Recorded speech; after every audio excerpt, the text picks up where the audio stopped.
Quand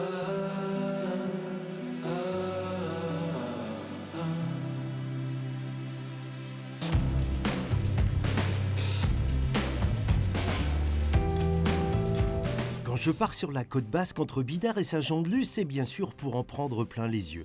Faire le plein avec cette énergie qui vient de l'océan.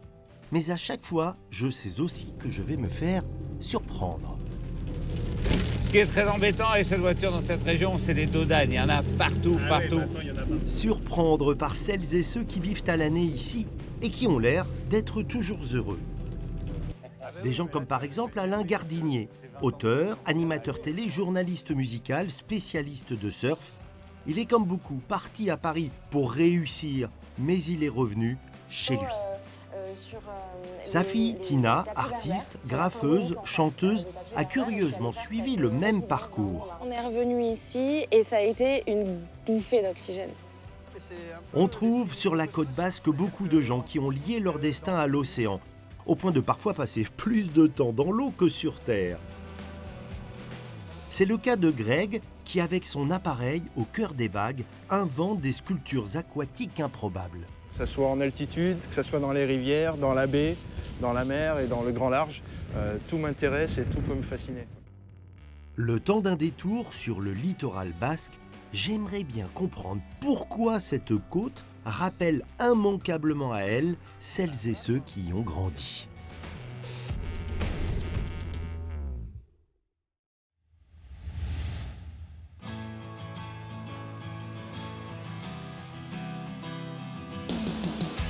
C'est un petit plaisir que je ne me refuse jamais. Arriver sur la côte basque en train et descendre à Guétari. Ah, c'est sympa, Alain. T'es venu m'attendre à la gare, carrément. Bienvenue au Pays Basque. Et Gounon. Et Gounon, on est bien, regarde. Il fait doux, ça va, on est bien. Et puis c'est quand même un super endroit pour arriver. Cette gare, elle est magique. Hein. Elle est dans le cœur du village, on est tout de suite à l'endroit où il faut. Le train est arrivé en 1864 ici, la gare a été construite et ça a tout changé parce que tout d'un coup, on pouvait venir dans ce village qui était un peu paumé et ça a été une expansion assez incroyable. Donc on venait, on dansait sur le toit là-bas de l'Itsasoan, il y avait carrément un orchestre en smock, les bars ont commencé à s'ouvrir, les petites maisons sont devenues des pensions de famille, les grands hôtels se sont construits. Le cœur du village a radicalement changé. C'était un tout petit port de pêcheurs et c'est devenu un village cossu. Bon, moi, je vois derrière moi la Grande Bleue. J'ai qu'une envie, c'est d'y aller. Tu m'emmènes faire un petit tour? Mais à fond. Allez, on va voir un peu. On y va.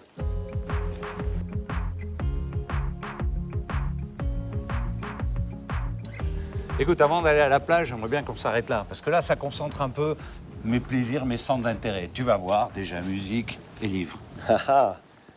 Bonjour. Ah ouais, hein, c'est sympa comme ambiance. Voilà, les vinyles. Ah oui. Et petit test. Alors, Bruce Ouais. Springsteen, rencontré, pas rencontré? Oui, j'ai eu cette chance, oui. Les Rolling Stones? Oui. Ah ben oui, mais là, je vais te dire oui parce que c'est 20 ans de boulot, donc c'est Gainsbourg? extraordinaire. C'est un mec formidable. J'ai fait une photo incroyable devant chez lui. C'est un personnage. Tu sais, j'adore la musique, donc après de pouvoir rencontrer ces gens-là qui te font vibrer, ça. Sting aussi? Bien sûr. Et puis Ah, elle, et Véro, que j'ai dans Sanson? mon cœur. Véronique, c'est quelqu'un d'incroyable que j'ai pu amener ici, que j'ai pu, qui est quelqu'un dans mon cœur, quoi. Elle est formidable. Elle adore ici.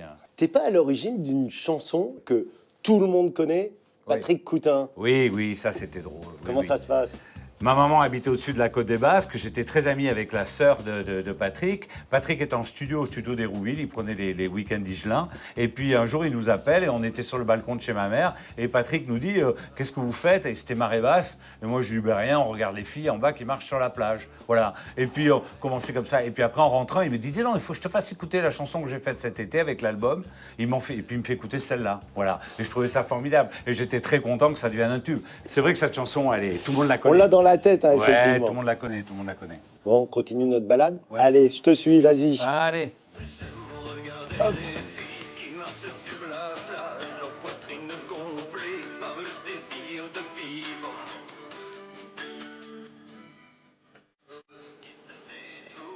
J'adore cet endroit. Là, c'est le petit port de pêche et finalement, on revient aux origines du village ici. tout à fait, oui, oui. Ça fait des siècles que c'est un village de pêcheurs, d'agriculteurs en haut, de pêcheurs ici, dans le quartier Costa Aldea. On voit encore les petits bateaux de pêche, il y a encore des pêcheurs, hein. Les gens pensent que c'est pour faire joli, mais pas du tout. Il y a vraiment une confrérie de pêcheurs ici qui sortent le matin, qui rentrent le soir. Oui, oui, bien sûr que c'est le cœur du village. Moi, je suis toujours au bord de l'eau, de toute façon. Toi, tu viens particulièrement ici pour une raison précise. Ah, mais c'est clair, ici, c'est la plage de Parlementia et la vague de Parlementia entre Bidart et Guétari. Et pour moi, c'est l'un des plus beaux spots de surf du monde. C'est clair et net.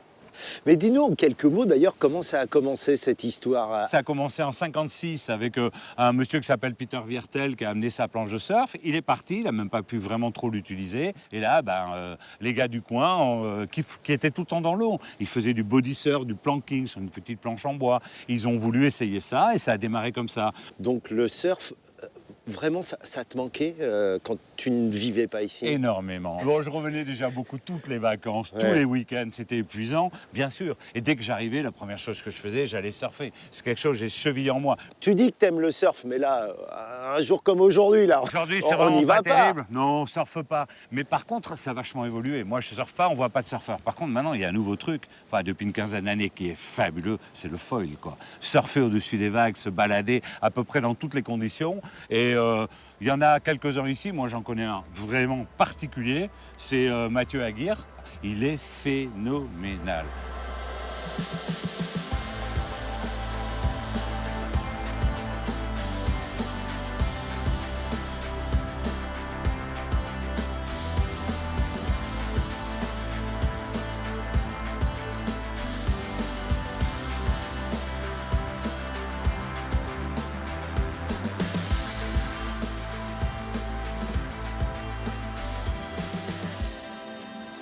C'est très impressionnant de te voir sur l'eau. Mathieu, ça change tout en fait le foil. Ouais, exactement, c'est clair. Disons que c'est l'évolution du surf et on est au-dessus de l'eau comme des oiseaux maintenant. On vole.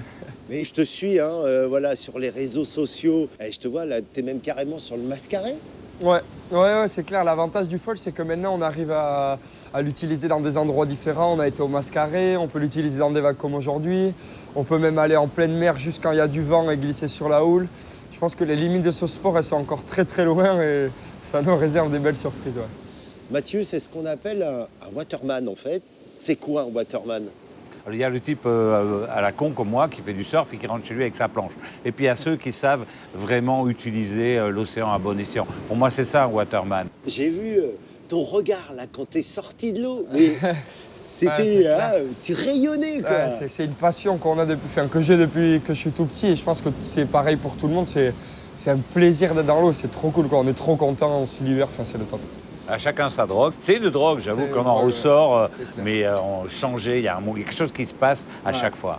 Mais alors, toi, dans le genre, quand même, émotion forte, tu pousses le bouchon parce que je sais que tu fais partie de ceux qui aiment les grosses vagues. Et ici, il y en a une exceptionnelle qui s'appelle Bellara. Elle peut faire jusqu'à quelle hauteur quand elle a la chance d'apparaître? Bellara, c'est une vague en fait qui est au large du Rugne et il y a tellement de profondeur que c'est une vague qui marche à partir de 10 mètres, elle ne peut pas casser en dessous et sur les plus gros jours, ça peut faire des vagues de 15-20 mètres peut-être. C'est dur de dire en taille, mais ça fait des vagues gigantesques et on a la chance d'habiter à l'endroit où il y a une des plus belles vagues au monde et ça c'est incroyable.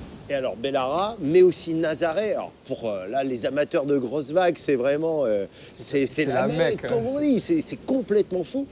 Tu les as prises, ces vagues, aussi bien Bellara que Nazaré. Et c'est beaucoup d'adrénaline, de concentration et c'est incroyable d'être dans ces grosses vagues. La première fois que tu vas à Nazaré, t'as quel âge? J'ai 14 ans. Non. Ouais, ça remonte un petit peu. Mais il n'y a aucun gamin de 14 ans qui est allé à Nazaré, c'est fou. Tu te dis que tu as de la chance d'être né au Pays Basque? C'est clair. C'est vrai qu'on a la chance d'avoir un endroit qui est fantastique pour le surf, les vagues, la montagne. Et on a un grand terrain de jeu qui est encore exploité, je pense.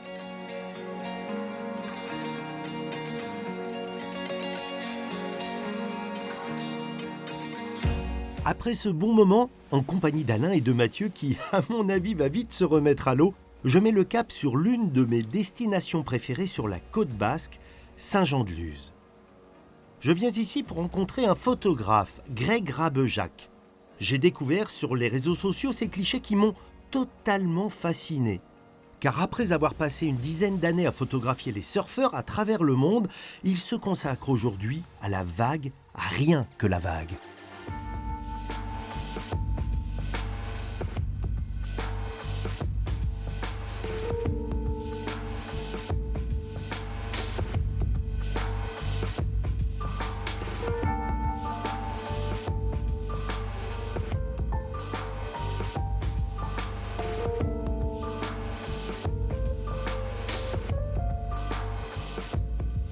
Greg, tu as un laboratoire photo bien particulier, c'est la baie Saint-Jean-de-Luz, mais c'est la nature qui décide si tu peux aller faire des photos ou pas. Voilà, c'est la nature qui tous les jours me donne un programme différent et aujourd'hui elle a choisi de nous offrir un programme qui s'apparente plus à un lac qu'à l'idée qu'on se fait de l'Atlantique, surtout en hiver. Quand les vagues sont là, que tu te mets à l'eau avec ton appareil, qu'est-ce que tu pars chercher?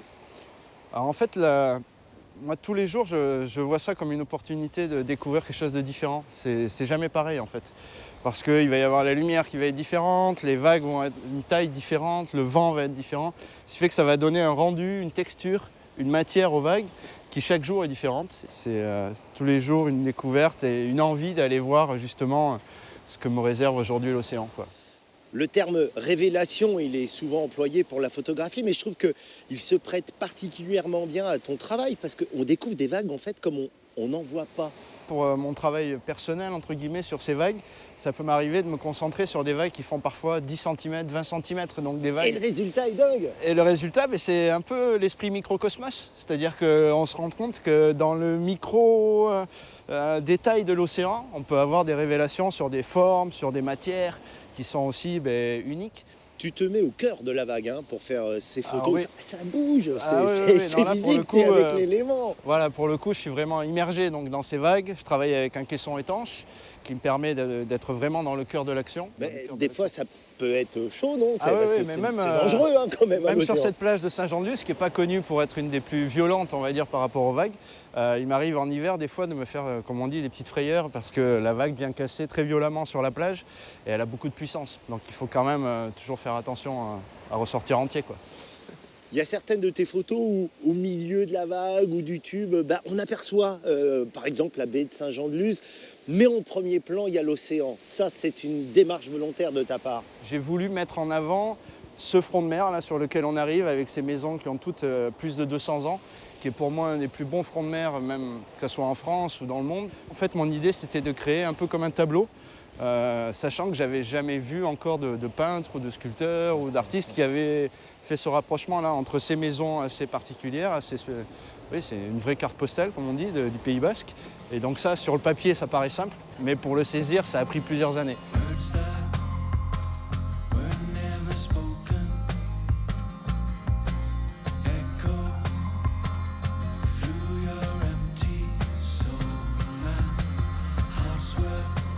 Où m'emmènes-tu, là, Greg? Je t'amène en haut de la colline de Sainte-Barbe.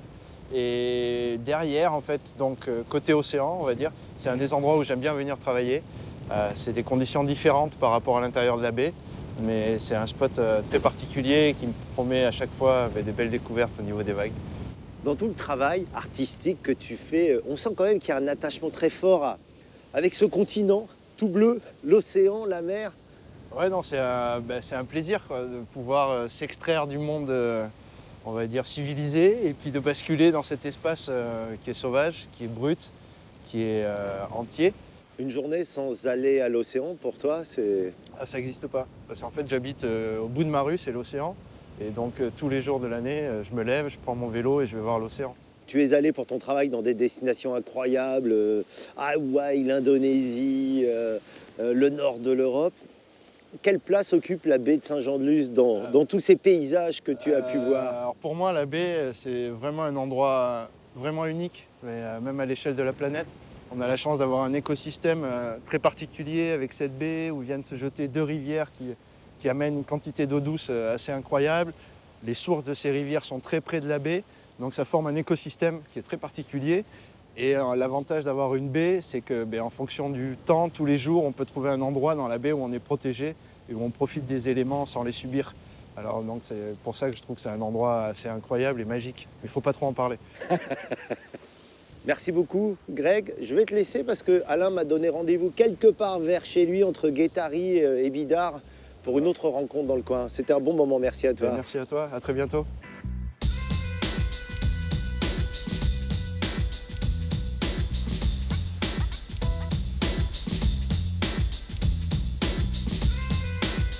Mais c'est quoi cet engin, Alain? C'est une petite voiture, un jouet, une moto? Deutsche Qualität, voiture allemande. Ce sont des voitures qui ont été faites après la guerre, ce sont des moteurs de moto, on met une carrosserie dessus, et puis ça y est, on a une petite voiture bien pratique, celle-là a 60 ans. En plus, c'est quand même une ambiance super pop culture quand même, ça doit te plaire, ça. Ça va avec ce que j'aime bien, avec ma vie et tout ça. Ça fait un moment que j'ai ces voitures. Ouais. Et alors juste, je me pose la question, c'est comment on grimpe là-dedans? Parce que là, la porte, elle s'ouvre pas, là. Alors j'ai oublié l'ouvre-boîte. Bon, voilà, sinon c'est comme ça. Top. Mais toutes les voitures devraient s'ouvrir comme ça, non? c'est Ça serait génial. tellement pratique. Bon, tu m'en mets nous. Alors, je sais que tu aimes bien, tu as envie de connaître un peu les gens qui sont partis, reviennent, etc. Eh bien, écoute, je vais t'emmener chez une jeune femme qui est une artiste, qui est née ici, qui est partie à Paris et qui est revenue. Et puis, elle fait plein de choses, plein de la musique, toutes sortes d'art. Super. Elle est très sympa. Bon, eh ben, ça me tente bien. Je monte derrière. Ah ouais, en fait, je t'ai pas dit, c'est ma fille. Ça te dérange pas? Ah bah, ça me dérange pas, au contraire. Allons-y. Ah bah alors là, Allons-y. hep, la famille Gardini au Pays Basque. Beau programme. Oh, c'est incroyable. Ouais.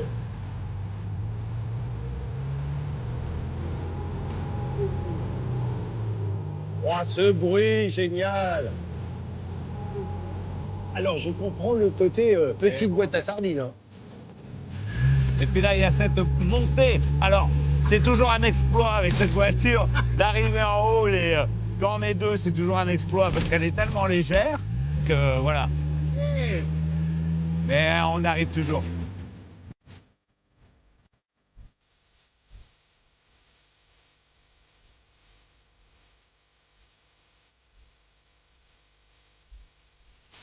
On traverse, c'est en face. C'est ici, la Babiole. Tout de suite, hein, maison basque, on reconnaît. Et nous y voilà chez Tina, ma fille. Que voici. Eric. Salut Tina. C'est donc dans cette maison que tu vis toute l'année au Pays Au Basque? Pays Basque, Ouais. oui, c'est chez moi et c'est aussi mon atelier. C'est là où je travaille et ça me ferait plaisir de te le faire découvrir. Un grand plaisir, je te suis. Eh ben, suis-moi. Bon, moi je bois. Suis-moi, ça se passe par ici. Tina a commencé très jeune dans la musique, d'abord en solo, puis maintenant avec son groupe Royal Pantone.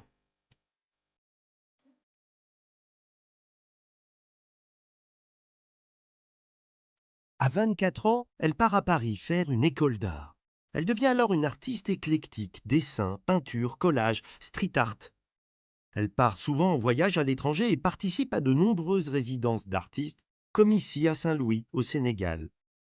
De retour dans son Pays Basque natal, elle continue d'explorer de nouvelles voies. Voilà. J'adore venir voir les ateliers des artistes. C'est un endroit intime hein, pour toi. C'est très intime. Alors là, je suis très intrigué. Explique-moi. Je comprends. Vois des engins bizarres, voilà, une toile tendue. Moi, à la base, je fais plein de pratiques artistiques différentes et donc j'étais surtout centrée peinture. Et il y a quelques temps, j'ai eu une envie, c'est-à-dire de continuer mes designs, mes dessins, mes créas, mais en utilisant un nouveau médium qui est la tapisserie. Voilà. Donc j'ai démarré en étant totalement novice et en ayant juste une idée et une envie. Je me suis retrouvée avec cet outil dans les mains. Je trouvais ça chouette, tu vois, d'avoir une fille qui a une espèce d'objet étrange dans les mains. Et est-ce que tu veux que je te montre? Ah bah oui. Ah. Alors là, je suis très intrigué. Je vois pas du tout en fait comment ça fonctionne. Alors, je vais planter ça dans ce tissu que j'ai tendu très fort. Et en fait, je vais venir appuyer.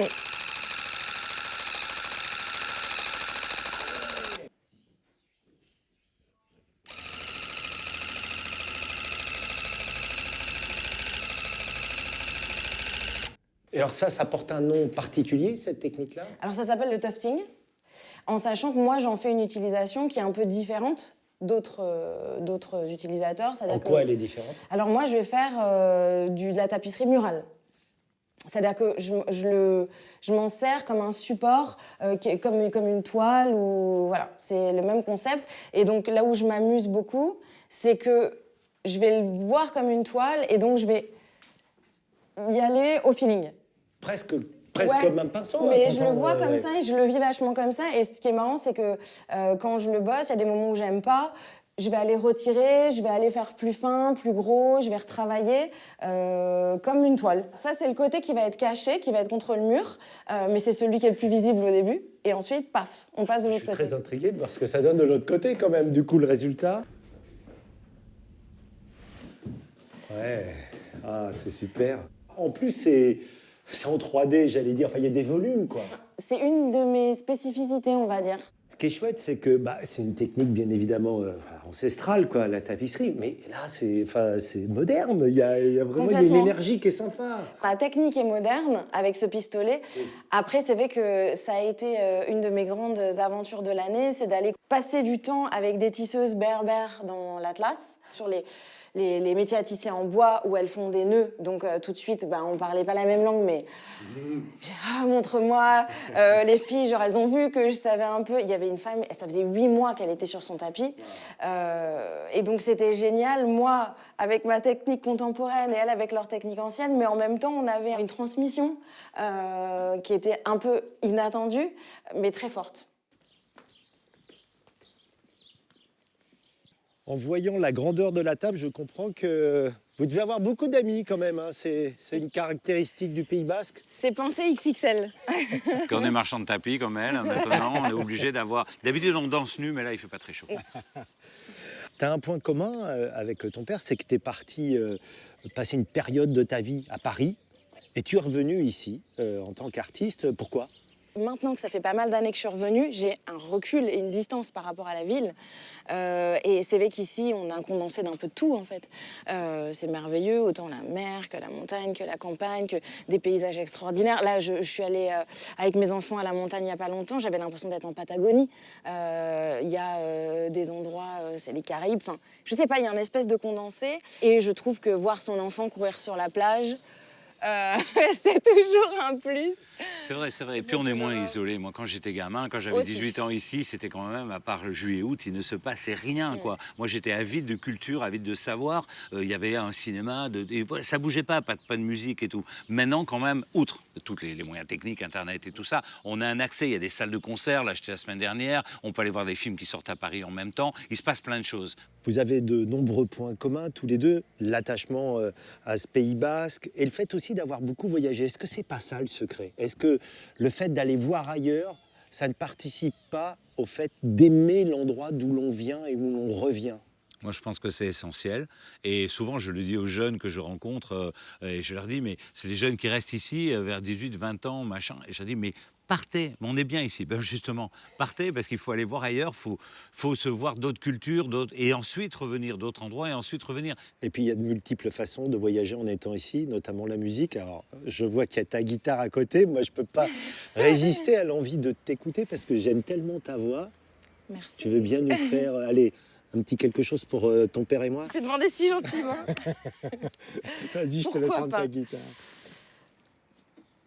It was a stormy night, you know the kind when the lightning strikes. And I was there with some of my oxy friends. Ooh-wee, the night was long, the night went on. People cooling out till the break of dawn. And since it's blinded, so I'm feeling right. See, I pick my friend like I pick my fruit. My granny told me that when I was only a youth. I don't walk around trying to be what I'm not. I don't waste my time trying to get what you got. I work at pleasing me, cause I can't please you. And that's what I do. My soul fly free like a willow tree. You just don't wanna be down. Super. Merci beaucoup.